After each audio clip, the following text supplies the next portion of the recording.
Day will soon be ending, ending all my cares. Shadowland is calling me. With the moon ascending, you come unawares, like an answer to my plea. Dream, sweetheart, in my dreams I hold you. My dream, sweetheart, tenderly enfold you while stars above are in the sky. You and I find a little bit of heaven.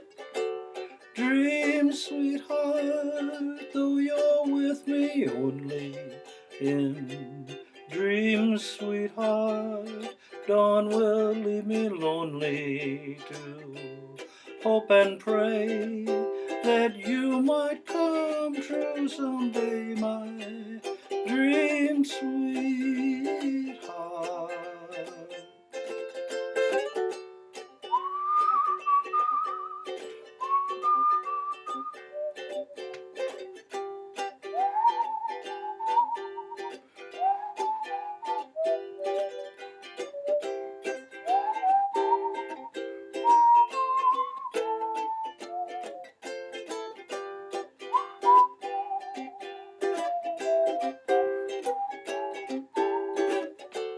Dream, sweetheart, though you're with me only in dreams, sweetheart.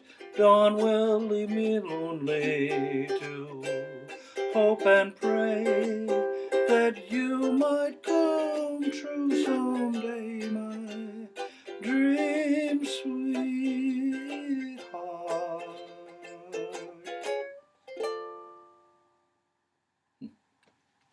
This is a sweet song written in 1932 by Bud Green, I believe his name was. And I was inspired to do it because not too long ago I was able to meet with Jim Beloff, which is a pleasure and an honor of mine to be able to do that.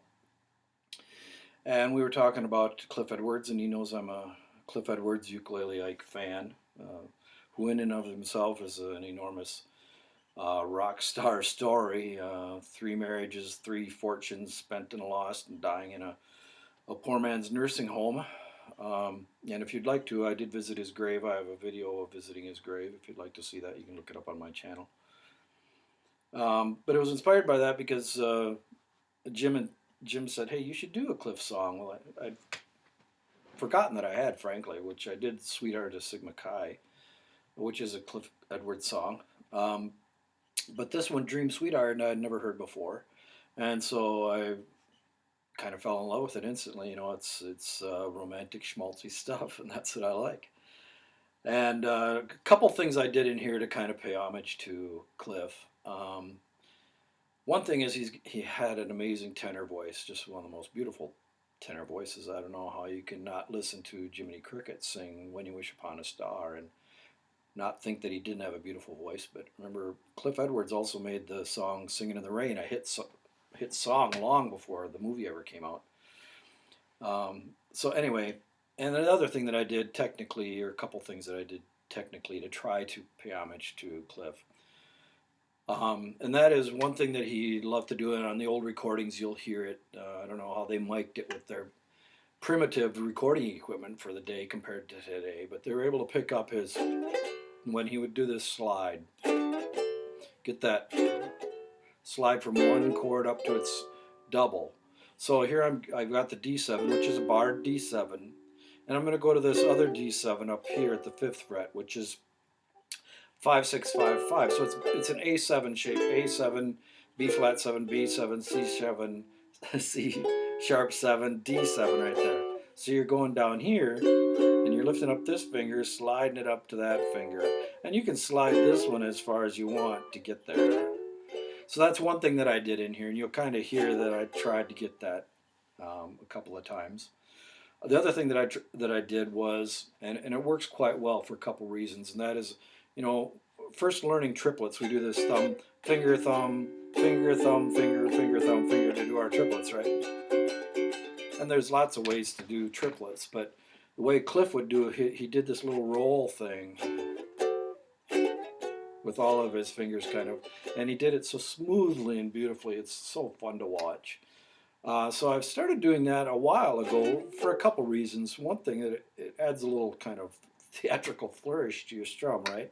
The other thing is it slows me down, and I tend to rush songs. I may even have started to rush this one. But when you play triplets like this, pretty soon you can be going 90 miles an hour, right? This one, because it incorporates your whole hand, it's a little bit slows you down, keeps you on track. So there's a couple technical things. Was this slide, um, his voice, and that little flick strum. So as far as weird strums, there's chords in here, and I did play most of it through the chorus in upper positions, and you don't have to. It's D7, G7, C7, F, A minor, D minor, F, G7. So you can play it all open positions and just enjoy the song as it is. So yeah, there's a D7, there's a G7, there's a C7, there's an F, an A minor, D minor. Let's see, one chord that might be unknown to you a little bit is an A9. Yeah, it's in the introduction, the first part, on the word "you come unawares." And an A7. So if you make your A, or excuse me, an A9. So if you make your A7, and then down on that first string, second fret, it's kind of like an inverse C9. So if you think about flipping your C9, you have an A9. And what else is weird in here? Nothing really. That's a strange chord. The only chord that was tricky and is trickier for me because I'm still learning. My fingers are still learning the shape, and that is an A minor in the open or closed position. You're making that G minor, and then you bar it. There's G sharp minor, and you bar it one more. You have A minor. So you may have seen me look to make sure my hands were hitting that because my fingers are still learning that position. But again, controlling all four strings allows you to tell them to shut up, right? It tells you, and then you can do this.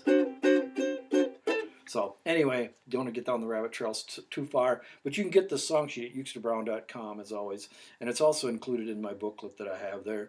Dream, Sweetheart. Have a great day with the song. Great fun with the song. It's a simple one. It's a sweet one. It's a tearjerker, and it's not hard to play. So have fun with it. Have a great day. Go over to UkesterBrown.com and get Dream, Sweetheart. Dream, Sweetheart.